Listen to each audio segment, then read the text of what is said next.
Hello, everyone. Thanks for coming.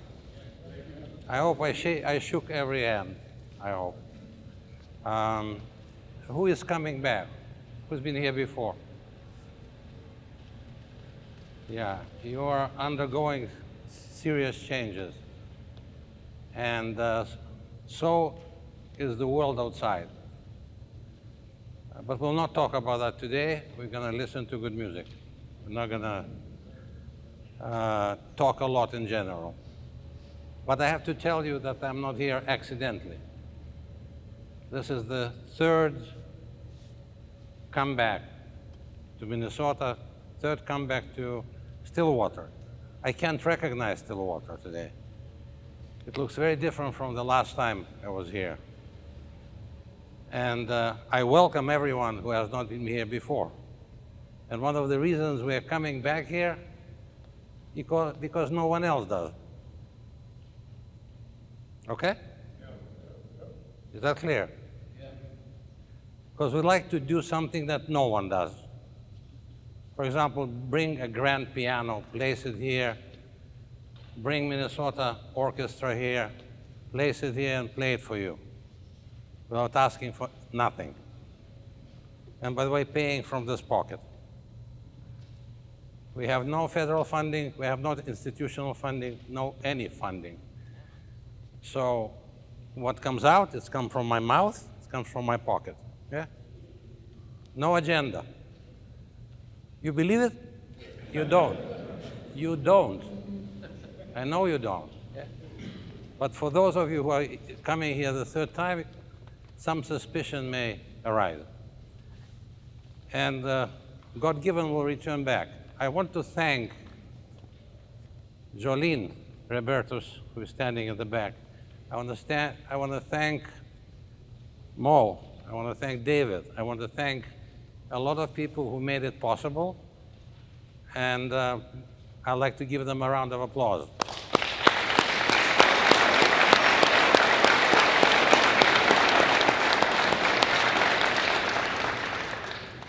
Because without their support, we would not be here.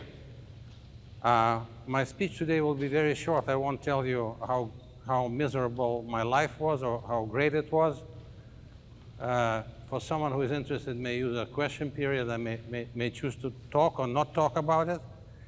I want to tell you one thing, is that every time I come here and I leave and I say to myself, I should do it again. I should do it again. Why? Because you know how to listen. Listen, yeah? And you know how to appreciate visitors. And I will say no more. What else is important for you to know today? Well, we're coming from Canada, by the way. We're a Canadian charity. What the hell are we doing here today? What the hell are we doing here? Does compassion have nationality? Does empathy have nationality? Has love have nationality? What do they teach us in the church, in the synagogue, in a mosque, etc.? So we try to walk this talk, okay? So today, you are here to relax. I hope you will. I thank you in advance for giving our musicians, who are truly extraordinary, and who have volunteered, okay, to come here and leave their careers behind, okay, in order to give you 1 hour worth of wonderful music, okay? I'd like to give them a round of applause and let them start.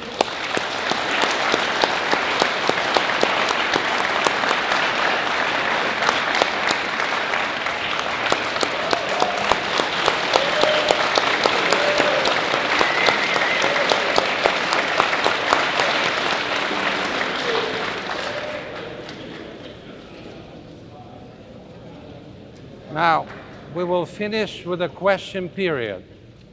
The next hour, you keep your mouth shut and ears open. Okay? All right? Thank you.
I'm curious, how many of you have played instruments at some point in your lives?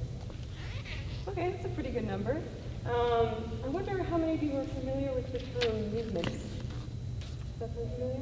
So that's pretty specific to classical music. We use the word music to talk about, movements to talk about music in terms of sort of like chapters or parts. So the work that we're playing here today for you first, and also the last one, will be in 4 different chapters. And typically, we ask that you don't applaud between. This one is an exception. But we would love for you to just sort of sit with the music as it ends and see how you feel in the silence. And then we'll stand up and bow at the end so you'll know when the piece is officially over. The piece that we're playing right now is by Mozart. I'm guessing a lot of you have heard that name.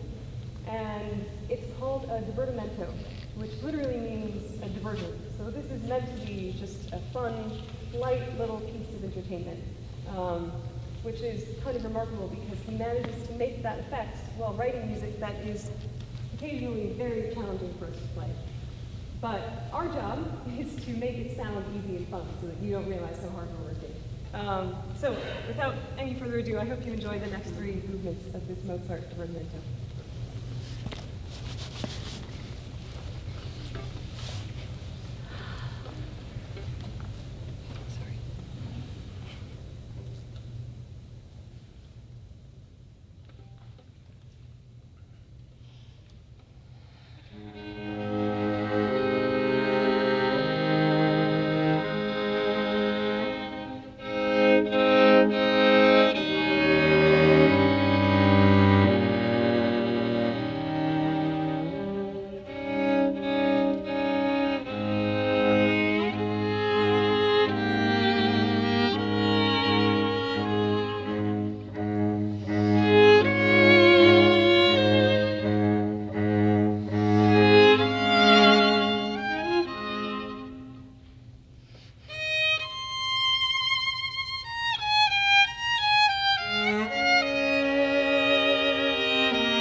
Our next work is called Insight, and it's by a Bulgarian composer named Tabakova. I was first introduced to this work when I was still a student, actually. I was doing my master's degree at DePaul in Chicago, and it was just such a great time learning and rehearsing and performing this piece with some of my friends back then. And I just thought this would be a really great fit for this program, especially since it is a woman composer, which is still, very great thing to see. And she's modern. I think she's actually only 45 years old as of right now. So I thought it would be really nice to kind of have this contemporary, very interesting work kind of sandwiched in between two very classic kind of standard trios. And just while you're listening to this piece, because I don't know how many of you have listened to contemporary new music, it's very different. It's a very different sounding work, especially in terms of just sound world. And she does these really cool techniques where she makes us sound like an accordion at times, and sometimes like a brass fanfare at times. So just while you're listening, just kind of imagine what she's trying to go for while she wrote this piece. So I hope you enjoy it.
We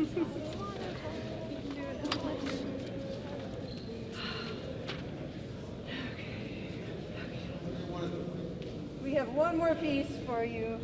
It's a Beethoven trio. He wrote it sort of, the Mozart Divertimento we played, the first piece we played was a bit of an inspiration for this piece. And it's one of the first chamber music pieces he wrote. I'm really bad at talking in front of people, sorry. So it has 4 movements, and we just thought it was a really joyful piece to play for you. The first movement starts off slowly and doesn't really know where it's going for the first 30 seconds, and then sort of slides into a just joyful, sort of upbeat type movement. The second movement is much more serene and peaceful. The third movement is light and playful, pretty short.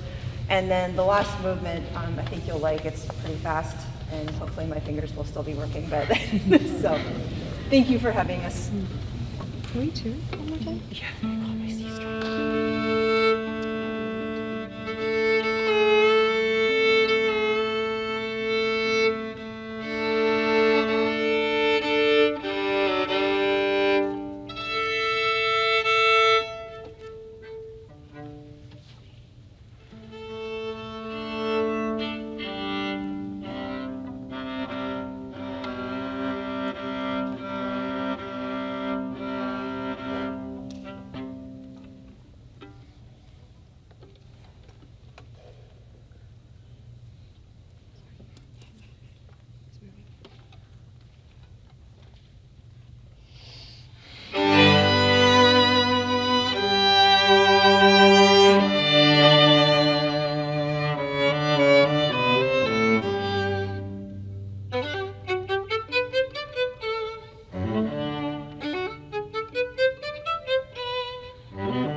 So now, are you tired?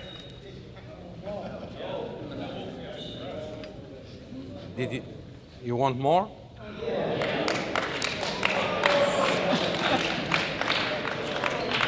Musicians are tired. Musicians are tired. I am tired. I'm an old man, you know.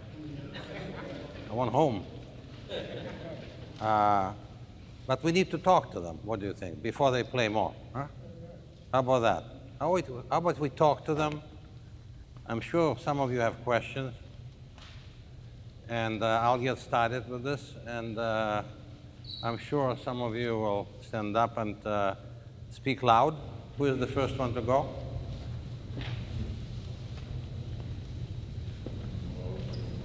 Speak up. I just want to know how y'all get y'all fingers muscles to move like that. Real skills to bring that movement.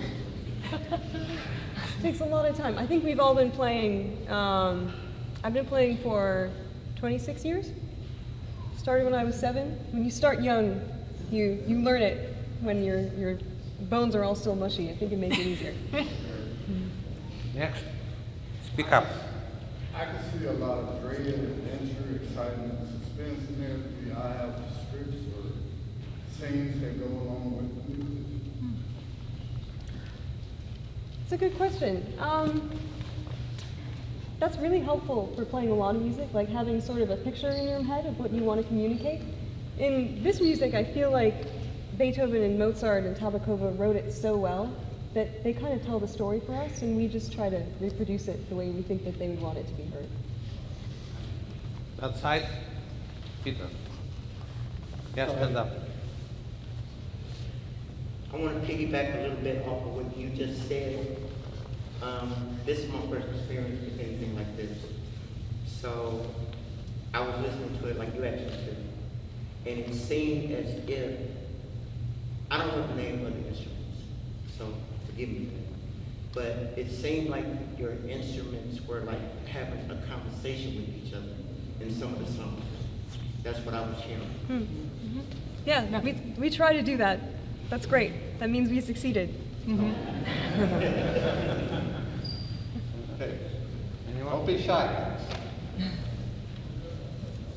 This side. Please, sir. Two-part question. One, how long did it take you to learn the violin? And who was your inspiration to learn the violin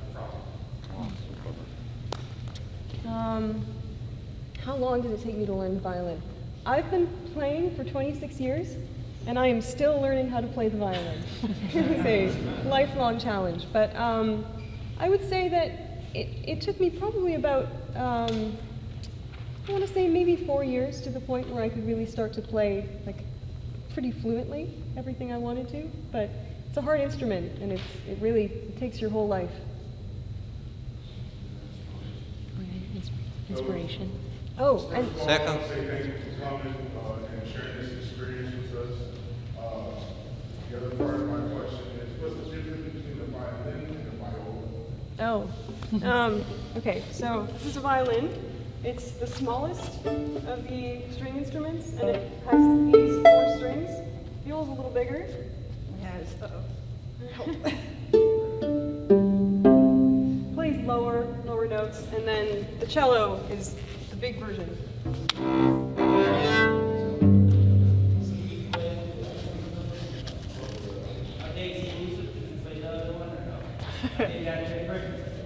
Actually, yeah, they're pretty different. The way they behave is pretty different. You could play by instrument.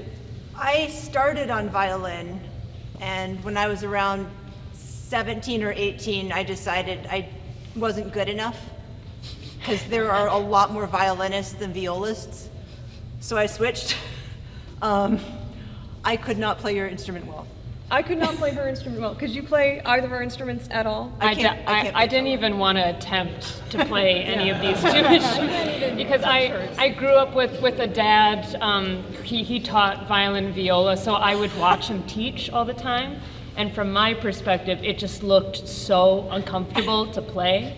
And my mom's a cellist, and like I saw that she was just sitting the whole time. I'm like, that looks nice.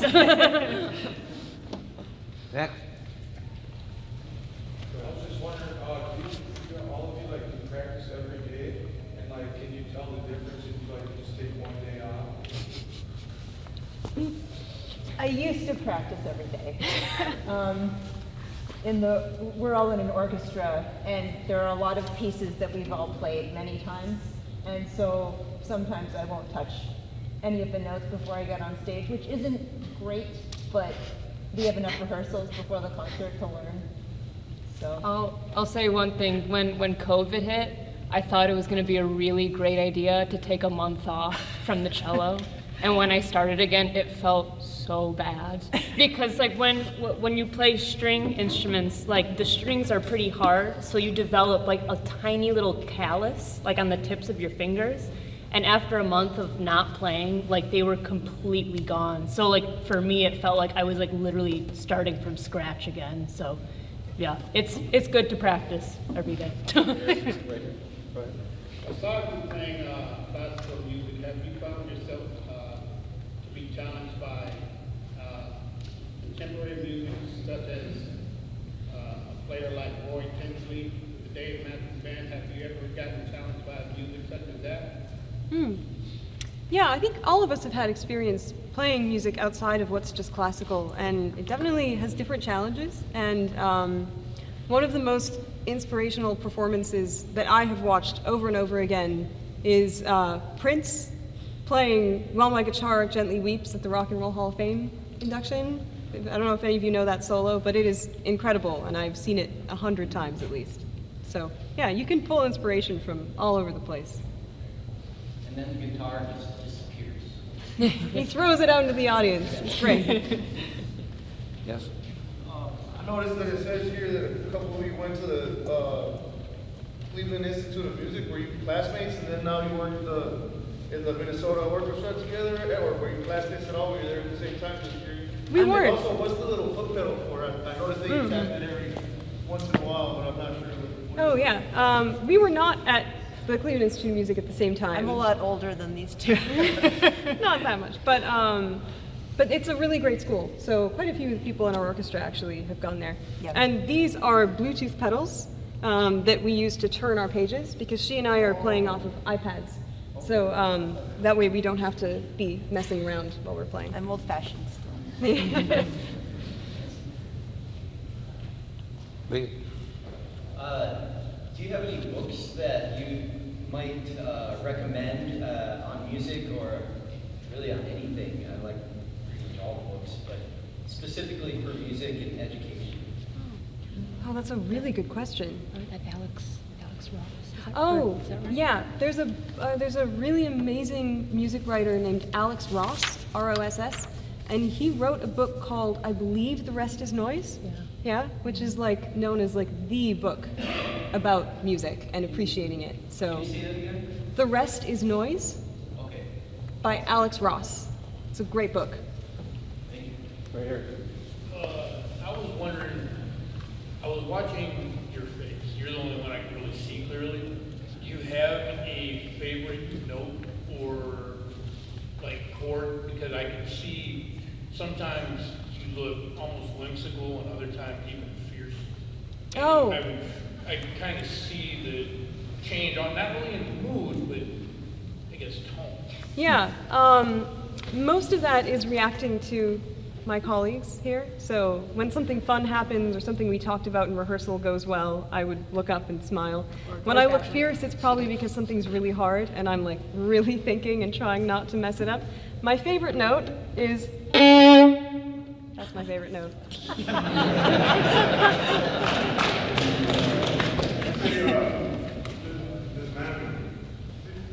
Did I see you, your sheet music was on, was digital?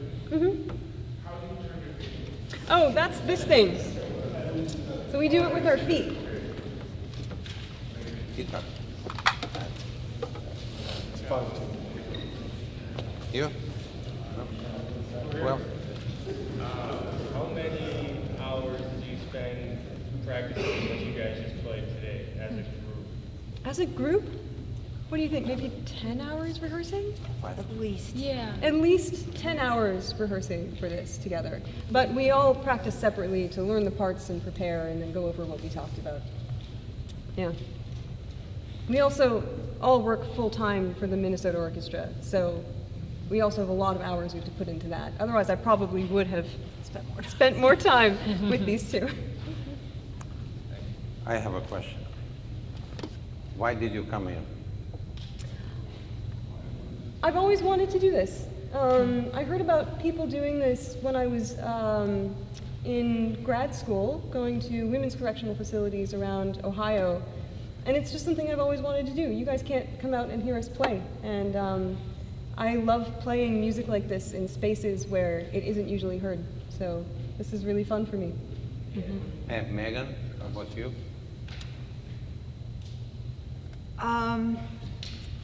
The friend who introduced me to Dimitri has played here before, I think, Joe. Joe plays cello. Some of you may have heard him the last couple of years. And I've known that concerts like this have happened, but I never had a connection to it. And Joe plays a lot. He performs a lot. He's played all over the world. And he said that these concerts have been the most meaningful and inspirational for him in any context, you know, big concert hall versus here. He said these have been the best for him. And was he right? Yes. Once I got my talking over with, then I calmed down.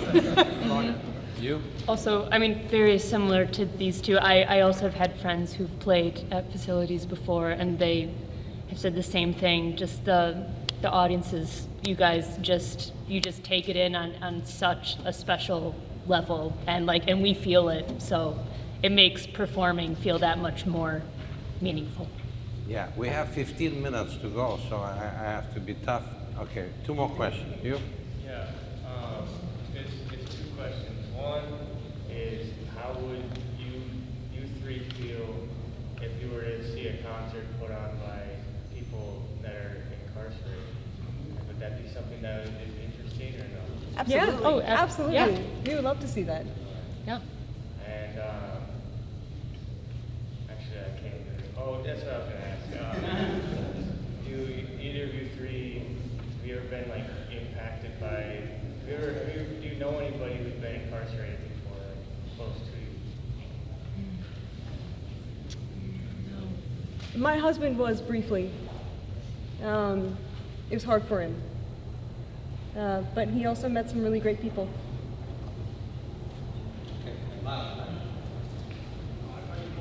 What counterpart would each of you like to work with Rich for his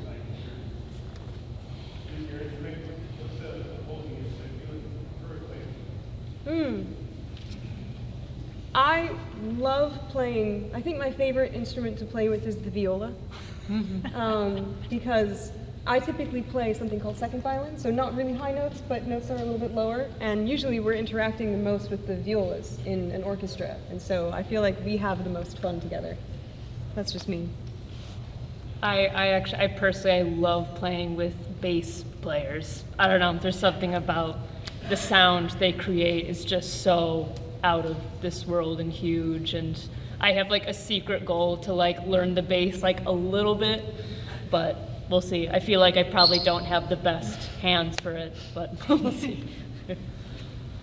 I think the violas are lucky on stage because we're between the violins and the cellos, so it just sort of depends what we're playing. Secretly, I would have loved to play the cello instead of this. I think it has a much nicer sound, but it's too late. All right, so, yes, you? All right, photographer. Well, Do you ever accompany different types of performers, like someone singing, dancing, something to that effect? Yeah. Compliment their performance?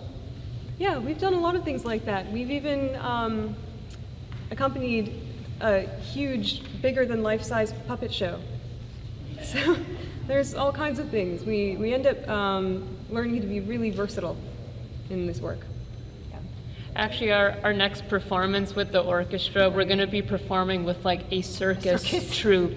So there's literally going to be like aerialists like flying and doing circles like right over the orchestra. Yeah, we're doing the full Nutcracker, but instead of ballerinas, it's going to be circus performers.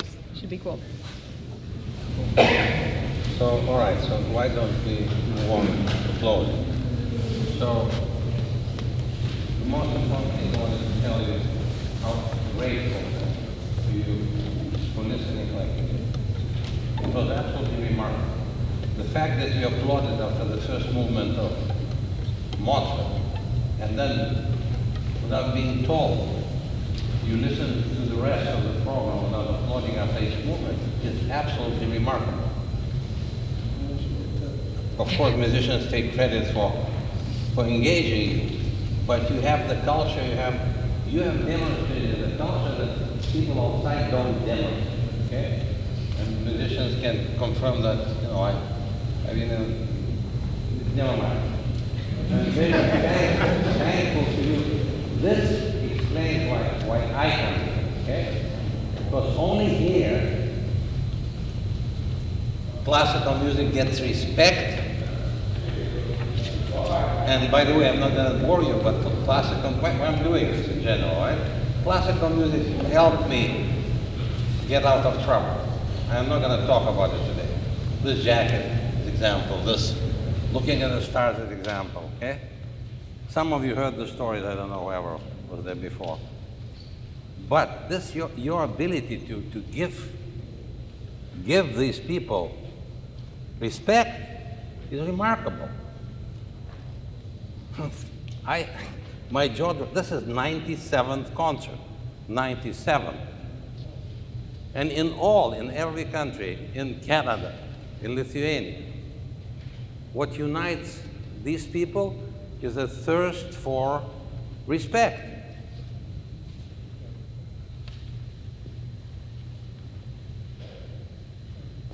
No need to talk, you just need to play and come and visit you, okay? You understand what drives me, right? Why am I Peter? Where's Peter? Stand up. Yeah? Another. Right over here, Dimitri. Look at his pockets are almost empty, okay? Because he's paying for that. Okay? He and I, okay? And a few other idiots, okay? But there are people, okay? And that's what you should believe in, outside, on the other side, who knows that this audience has to be dignified, okay? Our supporters, and I'm not talking about one or two, dozens, okay? Who help us. So, today, once again, you are astonished, me personally, completely astonished, okay? I'm in awe, and I want to give you a round of applause.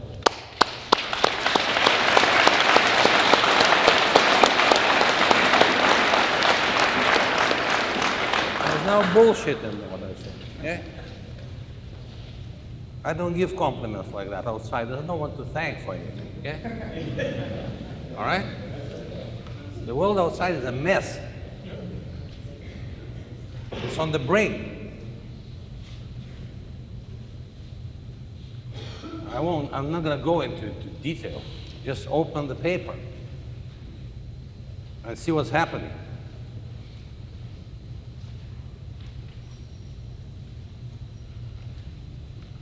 I believe that you are going to take out of this something that is going to be comforting, something that will allow you to remember classical music as something that can get you away, okay? Get you away from thoughts, from etc., right? That's why I'm doing this, okay? That's why we're doing this. It's to let you relax, right? Christmas time is coming, right? We're gonna do right now the encore. Who sang Hallelujah last time I was here? Anyone from the choir? Come. Anyone else? No, there's more. Okay. Come. So we can get started. You have them all here? And then I'll say a few words. The last chorus? Okay.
Last time.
So, and do you want us to come back?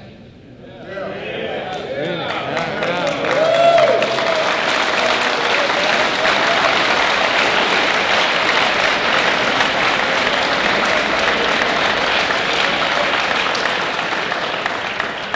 And we will.